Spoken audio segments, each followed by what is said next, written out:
В Чувашском художественном музее можно совершить прогулку во времени, заглянуть в различные эпохи. Выставка «Вихри цивилизации» Анатолия Силова, приуроченная к его 85-летию, открывает много нового и неожиданного.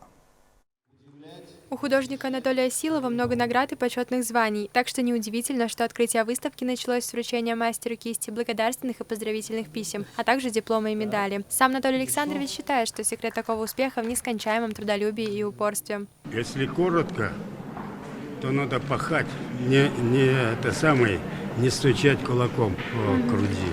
Творить все время, невзирая ни на что, работать, потому что время осудит потом. Время поставит всех на место. Путешествия художника по разным странам помогли ему сформировать свой собственный уникальный стиль. На выставке представлено более 100 работ, в которых прослеживаются геометрические формы европейского модернизма, турецкие цветовые аккорды, архаические орнаменты Африки и Китая. Таких художников, как Анатолий Александрович, очень мало в нашей Чувашской республике и, пожалуй, в России. Эта выставка своеобразная, объемная. Я думаю, что таких работ здесь никогда и не было, и думаю, что никогда еще и не будет.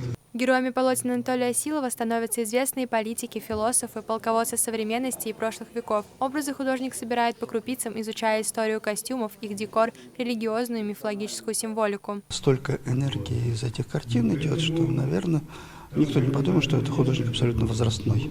Но на самом деле мощный, сильный художник, который поднимает пласты исторические, гуманитарные.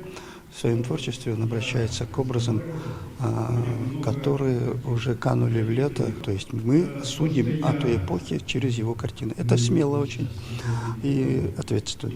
Картины Анатолия Силова рассчитаны на кропотливую расшифровку, но в то же время это прямые, обращенные к зрителю высказывания. Успейте насладиться оригинальными работами художника до 13 августа. Валерия Яковлева, Святослав Петров, Вести Чувашия.